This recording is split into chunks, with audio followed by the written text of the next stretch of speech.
Hi friends, I am Nafil Hamsa. ഗൾഫിൽ first time accountant ജോലിക്ക് ശ്രമിക്കുന്ന ഫ്രഷേഴ്സ് ആണെങ്കിലും നാട്ടിലെ എക്സ്പീരിയൻസ്ഡ് ആയിട്ടുള്ള ആൾക്കാരാണെങ്കിലും എന്തൊക്കെ കാര്യങ്ങളാണ് നിങ്ങൾ ശ്രദ്ധിക്കേണ്ടത്? വളരെ ഇമ്പോർട്ടൻ്റ് ആയിട്ടുള്ളൊരു 6 പോയിൻറ്റ്സ് ആണ് ഇവിടെ നമ്മൾ പറയുന്നത്. നമുക്ക് നേരിട്ട് പോയിന്റിലേക്ക് അടക്കാം. ഫസ്റ്റ് തന്നെ ഞാൻ നിങ്ങളോട് പറയുന്നത്, നിങ്ങളുടെ ഒറിജിനൽ ഡിഗ്രി സർട്ടിഫിക്കറ്റ്, ഡിഗ്രിയോ അല്ലെങ്കിൽ നിങ്ങളുടെ ഹയർ സർട്ടിഫിക്കറ്റ്, PG ആണെങ്കിൽ PG അല്ലെങ്കിൽ അതർ പ്രൊഫഷണൽ കോഴ്സ് ആണെങ്കിൽ അത് നിങ്ങൾ പോകാൻ ഉദ്ദേശിക്കുന്ന ഗൾഫ് കൺട്രീസ് ഏതാണോ അതിനാവശ്യമായിട്ടുള്ള അറ്റസ്റ്റേഷൻ ചെയ്യുന്നത് നന്നായിരിക്കും. അത് ട്രാവൽസിനോട് ചോദിച്ചു കഴിഞ്ഞാൽ അവർ പറഞ്ഞുതരും ഏത് അറ്റസ്റ്റേഷനാണ് നിങ്ങൾക്ക് വേണ്ടതെന്നുള്ളത്, നിങ്ങൾ പോകാൻ ഉദ്ദേശിക്കുന്ന ഗൾഫ് കൺട്രീസിനെ ബേസ് ചെയ്തിട്ട്. ഓക്കെ, കാരണം പല കമ്പനികളും നമ്മൾ ഇൻ്റർവ്യൂവിനൊക്കെ പോയി അവർ നമുക്ക് ജോബ് ഓഫർ ലെറ്ററൊക്കെ തന്ന് പിന്നീട് വിസ പ്രൊസീജിയറിന് വേണ്ടിയിട്ട് അവർ നമ്മളോട് നമ്മളുടെ അറ്റസ്റ്റഡ് ഡിഗ്രി സർട്ടിഫിക്കറ്റ് ചോദിക്കാറുണ്ട്. അപ്പം നാട്ടിൽ നിന്ന് നിങ്ങളത് ചെയ്ത് പോവുകയാണെങ്കിൽ അത്രയും നല്ലത്, അല്ല അവിടെ നിന്ന് ചെയ്യിപ്പിക്കുകയാണെന്നുണ്ടെങ്കിൽ ചാർജ് ഡബിൾ ആണെന്നൊക്കെ പറഞ്ഞു കേട്ടിട്ടുണ്ട്. അപ്പം അതുകൊണ്ട് തന്നെ അതൊന്ന് ശ്രദ്ധിക്കുക. ഇനി രണ്ടാമത്തെ പോയിന്റ്, നല്ല ഒരു CV.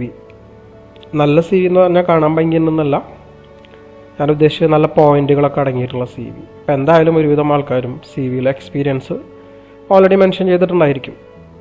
അപ്പോൾ ഈ CV എക്സ്പീരിയൻസിൽ നിങ്ങളുടെ ജോബ് പ്രൊഫൈലിൽ നല്ല കണ്ടൻറ്റുകൾ ഉണ്ടായിരിക്കണം, അറിയും വേണം നിങ്ങൾക്കത്. അപ്പോൾ അത് വളരെ ഇമ്പോർട്ടൻ്റ് ആണ്. കാരണം എന്തായാലും നിങ്ങളെ ഒരു കമ്പനി ഇൻ്റർവ്യൂവിന് വിളിക്കുന്ന സമയത്ത് നിങ്ങളുടെ CVയിലുള്ള നിങ്ങളുടെ ജോബ് പ്രൊഫൈൽ എന്തായാലും നോക്കും. അപ്പോൾ അത് അത്ര ഇമ്പോർട്ടൻ്റ് ആണ്. അത് മാത്രമല്ല, നിങ്ങൾ പോകാൻ ഉദ്ദേശിക്കുന്ന ഗൾഫ് കൺട്രീസ് അതുമായി ബന്ധപ്പെട്ടിട്ടുള്ള ജോബ് വെബ്സൈറ്റൊക്കെ നിങ്ങൾ ഓൾറെഡി സെറ്റ് ചെയ്ത് വെച്ച് കഴിഞ്ഞാൽ അത്രയും നല്ലത്. സമയം കളയണ്ടല്ലോ. ഇപ്പോൾ UAE ആണെങ്കിൽ നിങ്ങൾക്കറിയാം ഡുബിസലുണ്ട്, ഇന്ത്യയുടെ ഒരുപാട് വെബ്സൈറ്റുകളുണ്ട് ഇഷ്ടംപോലെ, ലിങ്ക്ഡിൻ അല്ലേ.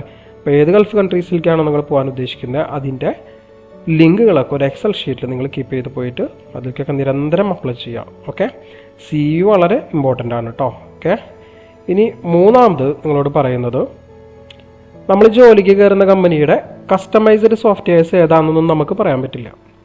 നമ്മൾ പഠിച്ചിട്ടുള്ളത് ടാലി ആവാം, SAP ആവാം, ക്വിക്ക് ബുക്കോ പീച്ച്ട്രീയോ ഒക്കെ ആവാം. പക്ഷേ ജോലിക്ക് കയറുന്ന കമ്പനിക്ക് അവരുടെ ബിസിനസ് നാച്ചറിനെ അടിസ്ഥാനപ്പെടുത്തിയിട്ട് അവർക്കൊരു കസ്റ്റമൈസ്ഡ് അക്കൗണ്ടിങ് സോഫ്റ്റ്വെയർസ് ഉണ്ടാവും. അങ്ങനെ ആ സോഫ്റ്റ്വെയറിലാണ് നമ്മൾ വർക്ക് ചെയ്യുന്നതെങ്കിൽ, അതല്ല നിങ്ങൾ പഠിച്ചിട്ടുള്ള സോഫ്റ്റ്വെയറിലാണെങ്കിലും അതിലുള്ള റിപ്പോർട്ടുകളല്ലാതെ മാനേജ്മെൻറ്റ് പല രീതിയിലുള്ള റിപ്പോർട്ടുകൾ നിങ്ങളോട് പ്രിപ്പയർ ചെയ്ത് കൊടുക്കാൻ പറയും, MIS റിപ്പോർട്ടുകൾ. അപ്പോൾ അവർക്ക് വേണ്ട രീതിയിൽ ആ റിപ്പോർട്ടുകൾ നിങ്ങൾ പ്രിപ്പയർ ചെയ്ത് കസ്റ്റമൈസ് ചെയ്ത് അവർക്ക് കൊടുക്കണം. അതിന് എക്സൽ അത്യാവശ്യം നന്നായിട്ട് അറിഞ്ഞിരിക്കണം. ഓക്കെ, അത് വളരെ ഇമ്പോർട്ടൻ്റ് ആണ്.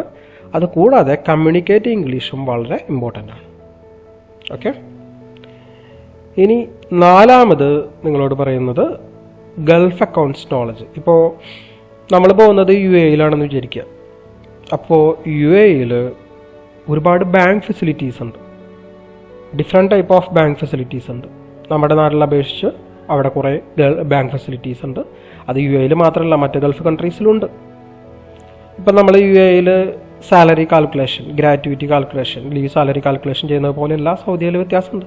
അപ്പോൾ ഓരോ ഗൾഫ് കൺട്രീസിനും അതിനായിട്ടുള്ള കുറച്ച് കാര്യങ്ങളിൽ വ്യത്യാസം വരുന്നുണ്ട്. അപ്പോൾ നിങ്ങൾ പോകാൻ ഉദ്ദേശിക്കുന്ന കൺട്രീസ് ഏതാണോ അതുമായി ബന്ധപ്പെട്ടിട്ടുള്ള ആ പോയിന്റുകൾ നിങ്ങൾ എന്ത് ചെയ്യുക, നോട്ട് ചെയ്ത് വെക്കുക. ഗൾഫ് അക്കൗണ്ട്സ് നോളജ് മസ്റ്റാണ്, വളരെ ഇമ്പോർട്ടൻ്റ് ആണ്. ഓക്കെ, നെക്സ്റ്റ് നിങ്ങളോട് പറയുന്നത് പ്രോപ്പർ അക്കൗണ്ട്സ് നോളജ്. ഇപ്പോൾ നമ്മളൊരു കമ്പനിയിൽ ജോലിക്ക് കയറി, ചിലപ്പോൾ അത് സർവീസ് സെക്ടർ ആവാം, ട്രേഡിംഗ് ആവാം, കൺസ്ട്രക്ഷൻ ആവാം, ഏതോ ആയിക്കോട്ടെ. അവിടെ പോയി കഴിഞ്ഞാൽ ആ കമ്പനിയുടെ അക്കൗണ്ടിങ് സോഫ്റ്റ്വെയറിൽ അവിടെ നടക്കുന്ന ബിസിനസ് ട്രാൻസാക്ഷൻസ് കറക്റ്റായിട്ട് റെക്കോർഡ് ചെയ്യാൻ നമുക്ക് അറിഞ്ഞിരിക്കണം. ഈ റെക്കോർഡ് ചെയ്യുന്ന പറഞ്ഞാൽ എന്താ, ജേണൽ എൻട്രി റെക്കോർഡ് ചെയ്യാനാണ് ഉദ്ദേശിച്ചിട്ടുള്ളത്. അപ്പോൾ ഈ ജേണൽ എൻട്രി തെറ്റിക്കഴിഞ്ഞാൽ അത് എന്തിനെ ബാധിക്കും, നമ്മളുടെ റിപ്പോർട്ടിനും ബാധിക്കും. അതൊരിക്കലും കാരണവശാലും തെറ്റാൻ പാടില്ല. അത് നോർമൽ എൻട്രികൾ, monthly closing entry, yearly closing entry, ഓഡിറ്റിങ്ങിൻ്റെ സമയത്ത് വരുന്ന അഡ്ജസ്റ്റ്മെൻറ്റ് എൻട്രികൾ ഒക്കെ കറക്റ്റായിട്ട് റെക്കോർഡ് ചെയ്യാൻ അറിഞ്ഞിരിക്കണം. നിങ്ങൾ ഫ്രഷറാണോ എക്സ്പീരിയൻസ്ഡ് ആണോ എന്നല്ല. ഈ ഫ്രഷറായിട്ടുള്ള ആൾക്കാർക്ക് ഈ കാര്യങ്ങൾ അറിയാമെങ്കിൽ നിങ്ങളാവും സെലക്ട് ആവും. മറിച്ച് എക്സ്പീരിയൻസ്ഡ് ആയിട്ടുള്ള ആൾക്കാർക്ക് ഇത് അറിഞ്ഞില്ലെങ്കിൽ അവർ സെലക്ട് ആവില്ല. ഓക്കെ, അപ്പോൾ കറക്റ്റ് അക്കൗണ്ട്സ് നോളജ് മസ്റ്റായിട്ടും ഉണ്ടായിരിക്കണം. ഓക്കെ, ലാസ്റ്റ് നിങ്ങളോട് പറയുന്ന പോയിന്റ് എന്ന് പറയുന്നത് പ്രൊബേഷൻ പീരീഡ് ഉണ്ട്. ഈ പ്രൊബേഷൻ പീരീഡിൽ ഇപ്പോൾ നമുക്ക് ജോലിയൊക്കെ കിട്ടി, പ്രൊബേഷൻ പീരീഡിൽ അവർ നമ്മൾ ചെയ്യുന്ന കാര്യങ്ങളൊക്കെ നോക്കും. അപ്പോൾ ഒരുവിധം സിസ്റ്റംസൊക്കെ നെറ്റ്വർക്കഡ് ആണ്. നമ്മളൊരു സിസ്റ്റത്തിൽ കയറി ഒരു എൻട്രി ഒക്കെ റെക്കോർഡ് ചെയ്ത് കഴിഞ്ഞാൽ അത് നമ്മുടെ സിസ്റ്റത്തിൽ പോലും നോക്കണ്ട, നെറ്റ്വർക്കഡ് ആണ്. അവർക്ക് വേറെ സിസ്റ്റത്തിൽ എന്നിട്ട് എന്ത് ചെയ്യാൻ പറ്റും, അത് ആക്സസ് ചെയ്യാൻ പറ്റും. അപ്പോൾ നമ്മൾ ചെയ്യുന്ന കാര്യങ്ങൾ വളരെ പെർഫെക്റ്റ് ആയിട്ട് ചെയ്യുക, തെറ്റ് കൂടാണ്ട് ചെയ്യാനായിട്ട് ശ്രമിക്കുക. ആ പ്രൊബേഷൻ പീരീഡിൽ ആസ് സൂൺ ആസ് പോസിബിൾ നമ്മൾ നല്ല രീതിയിൽ കഴിവ് തെളിയിക്കുകയാണെന്നുണ്ടെങ്കിൽ നമ്മുടെ വിസ പ്രൊസീജിയറൊക്കെ പെട്ടെന്ന് തന്നെ നടക്കും. ഓക്കെ, അപ്പോൾ ഇത്രയും വളരെ ഇമ്പോർട്ടൻ്റ് ആയിട്ടുള്ള കുറച്ച് കാര്യങ്ങളാണ് ഞാൻ നിങ്ങളോട് ഷെയർ ചെയ്തിട്ടുള്ളത്. അപ്പോൾ നമ്മുടെ ചാനൽ സബ്സ്ക്രൈബ് ചെയ്യാത്തവരുണ്ടെങ്കിൽ പുതുതായിട്ടുള്ള ഇൻഫർമേഷൻസ് കിട്ടാനായിട്ട് സബ്സ്ക്രൈബ് ചെയ്യാം. നമുക്ക് അടുത്ത വീഡിയോയിൽ കാണാം. ബൈ.